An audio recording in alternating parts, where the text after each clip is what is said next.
이번 시간에는 우리 키보드에 대해서 같이 한번 살펴보도록 하겠습니다. 키보드라는 거는 우리 컴퓨터에서 가장 기본적으로 사용되는 그런 입력 장치죠. 그래서 우리가 키보드를 통해서 문자가 됐든 기호가 됐든 숫자가 됐든 그런 것도 입력할 수 있고 커서 이동 같은 것도 할 수 있고 할 수 있죠. 이런 키보드는 이제 작동하는 방식에 따라서 기계식이 있고요. 멤브레인식이 있고 이렇게 두 가지로 나눠져요. 멤브레인식이 우리가 일반적으로 많이 사용하는 그런 키보드를 보고 얘기해요. 우리 기계식이다 멤브레인식이다 얘기가 나눠지는 게 얘는 키 밑에 이제 스프링이 들어있냐 아니면 고무 패드가 들어있냐 거기에 따라 두 가지 나눠지는 거예요. 기계식이 이제 안에 이제 스프링이 들어있는 거고요. 멤브레인식이 이제 고무 패드가 들어있어요. 그래서 멤브레인식은 시끄럽지가 않습니다. 기계식은 그런데 스프링이 들어있기 때문에 또각또각 소리가 납니다. 그래서 기계식이 시끄러워요. 소음이 이제 많아요. 근데 멤브렌식은 이제 소음은 적고 가격도 저렴하고 해서 우리가 일반적으로 제일 많이 쓰는 게 멤브렌식이요. 요즘에는 이제 기계식 키보드를 찾는 사람도 있습니다. 기계식 이 키보드가 누를 때마다 느낌도 좋고 소리도 좋거든요. 시끄러워하는 사람도 있지만 그렇지 않은 사람도 있기 때문에 기계식을 찾는 사람도 있긴 있습니다. 그래서 이런 키보드는 이제 입력하는 방식에 따라서 입력하는 모드에 따라서 이제 한글 자판도 쓸 수 있고 영문 자판도 쓸 수 있고 쓸 수 있죠. 그때 요 한글 자판은 크게 이렇게 2벌식이 있고 3벌식이 있고 이렇게 두 가지가 있고요. 영문 자판은 우리 쿼티 자판이라는 것도 있고요. 드브럭 자판이라는 것도 있고 이렇게 두 가지로 나눠집니다. 이런 게 키보드다라고 그냥 가볍게 보시고 지나가시기 바랍니다. 자, 마우스다라고 하게 되면 일반적으로 우리가 사용하고 있는 그런 볼마우스도 있고 광마우스도 있습니다. 광마우스가 요즘에 우리가 대부분 제일 많이 사용하고 있죠. 볼마우스다라고 하게 되면 마우스가 초창기에 나왔을 때 그때 이제 예전에 이제 많이 사용하던 거예요. 이 볼마우스는 이제 마우스 아래쪽에 보게 되면 이제 공이 들어있죠. 그 공이 지금처럼 이렇게 위로 올라와 있는 상태가 있어요. 이런 마우스를 보고 우리가 트랙볼 마우스라고 그렇게 불러요. 그래서 손가락으로 이 볼을 직접 굴려가면서 우리가 마우스 포인터를 이동시키는 걸 보고 얘기하는 거예요. 그래서 우리가 이런 마우스를 이용해서 이제 커서를 이동을 시키거나 메뉴를 선택하거나 명령을 실행하거나 영역 같은 거 지정할 때 블럭 잡을 때 우리가 사용을 하는 거죠. 우리 윈도우에서는 전부 다 명령이나 메뉴 같은 것들이 전부 다 그래픽 형태로 되어 있죠. 그래서 GUI, 그래픽 유저 인터페이스 환경에 가장 대표적인 그런 입력 장치로 우리가 사용이 되는 거죠. 그래서 우리가 컴퓨터를 사용할 때 우리가 키보드를 사용하기보다는 주로 이제 마우스를 많이 이용을 하죠. 키보드를 이용할 때는 언제요? 글씨 같은 것들 입력할 때, 그때만 이제 우리가 키보드를 쓰는 거고, 대부분 이제 윈도우에 들어오게 되면 이제 거의 대부분 이제 마우스를 제일 많이 사용을 합니다. 자, 첫 번째 보니까 이제 OMR이라고 나왔죠. 얘는 우리말로 광 마크 판독기고요. 얘는 말 그대로 빛을 이용해서 마크가 어느 위치에 표시가 되는지 그걸 판독하는 장치요. OMR이다 그러면 우리 시험 볼 때 답안지 있죠. 그 OMR 카드요. 그 OMR 카드 읽어드리는 기계를 보고 우리가 OMR이라고 합니다. 얘는 우리가 컴퓨터용 수선 사인펜으로 표시한 마크가 어디에 있는지 빛을 가지고 판독하는 그런 장치를 보고 얘기해요. 그래서 시험용 답안지를 채점할 때 사용하더라. 그 다음에 이제 OCR이요. OCR이다 라고 하게 되면 우리말로는 광학 문자 판독기입니다. 얘는 빛을 이용해서 뭐를 읽어드리는 거? 문자를 판독하는 기계예요. 해서 특정 글꼴로 인쇄된 그런 문자에다가 빛을 비춰요. 그래서 반사된 그 빛의 차이에 따라서 이제 문자를 판독하는 그런 장치를 보고 얘기하는 거고요. 얘는 이제 세금고지서나 공공요금 청구서 있죠. 수도가스 전기요금 청구서요. 그런 거 이제 판독할 때 이제 사용되는 거예요. 해서 우리 은행 같은 데 가면은 이런 공공지로 용지 있죠. 이런 걸로 되어 있는 것들 수납하는 기계가 따로 있습니다.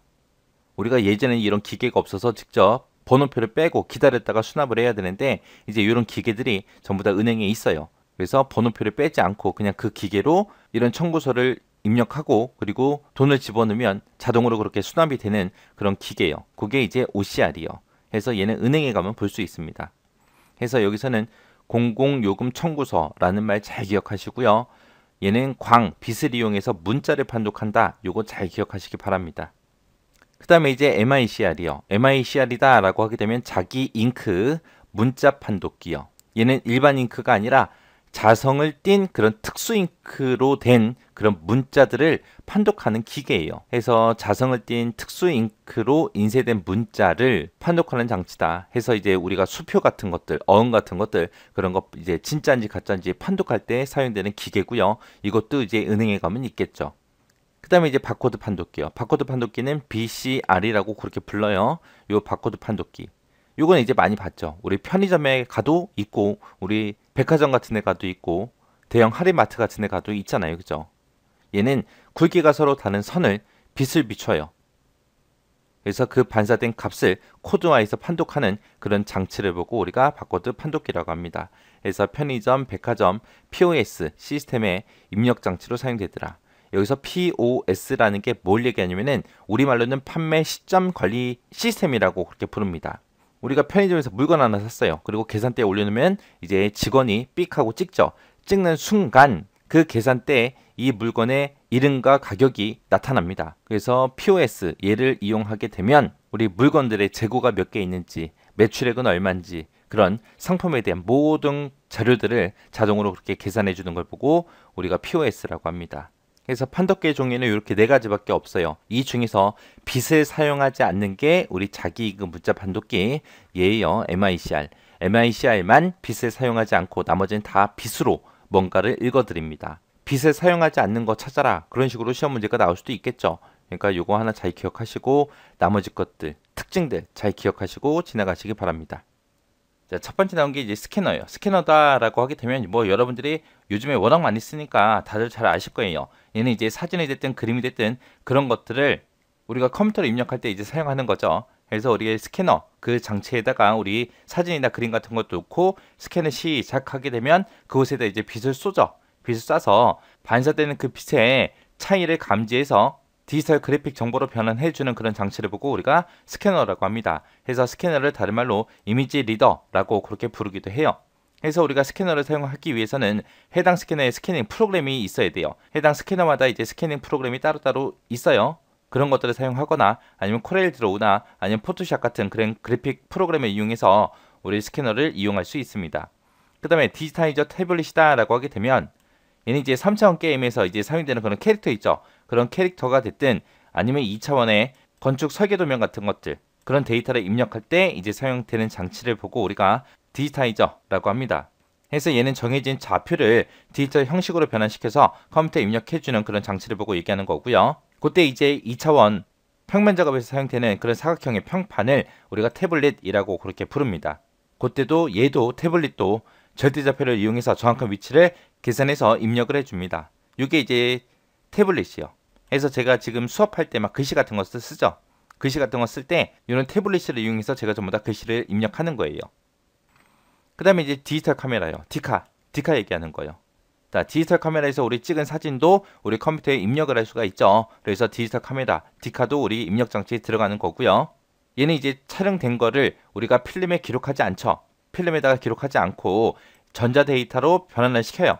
변환시켜서 디지털 저장 매체, 여기서 얘기하는 디지털 저장 매체가 우리 스마트 미디어 카드가 됐든 플래시 메모리가 됐든 이런 것들 얘기하는 거예요. 이런 곳에다가 우리 저장해주는 그런 장치를 보고 디지털 카메라라고 그렇게 부르는 거죠. 이때 이제 이 디카이는 일반 광학 카메라에 보게 되면 필름이 들어가는데 그 필름에 해당하는 CCD라는 거에 성능에 따라서 이제 화질이 전부 다 결정이 됩니다. 그래서 이 디카에서는 가장 중요한 게 뭐다? CCD 요거다라고 그렇게 기억하시면 돼요. 그 다음에 라이트펜이요. 라이트펜이다 라고 하게 되면 얘는 이제 빛을 인식할 수 있는 그런 모니터에다가 특정 부분을 펜처럼 생긴 이런 라이트펜을 이용해서 우리가 눌러서 해당 점의 위치를 컴퓨터에다가 입력하는 그런 장치를 보고 라이트펜이라고 합니다. 그래서 우리 모니터에다가 라이트펜을 직접 갖다 대고 그림을 그리거나 아니면 메뉴 같은 것들 선택할 때 우리가 사용을 하는 게 라이트펜이요. 그 다음에 이제 터치스크린이요. 터치스크린이다 라고 하게 되면 뭐 여러분들 요즘에 워낙 많이 쓰니까 다들 잘 아실 거예요. 얘는 우리가 사용하고 있는 그런 일반 모니터 있죠. 일반 모니터 화면에다가 적외선이 흐르는 그런 터치 패널을 장착을 해요. 장착을 해놓고 이제 특정 부분에다가 손가락을 갖다 대면 센서가 그걸 이제 입력으로 이제 인식을 해서 어떤 자료가 이제 처리가 되겠죠. 처리가 된 다음에 그걸 다시 화면에 이제 출력 결과를 표시해 주죠. 그래서 얘는 이제 터치 스크린은 입출력 겸용 장치예요. 그래서 얘는 이제 안내용 단말기, 키오스크나 이제 현금 지급기 이런 데서 이제 사용되는 게 터치 스크린이요. 여기서는 이제 예전에 시험에 나왔던 게 이제 스캐너에 대해서 이제 시험 문제가 나온 적이 있어요. 그리고 이제 터치 스크린도 시험 문제 나온 적이 있으니까 이것들 두 가지를 위주로 해서 잘 보시고 지나가시기 바랍니다.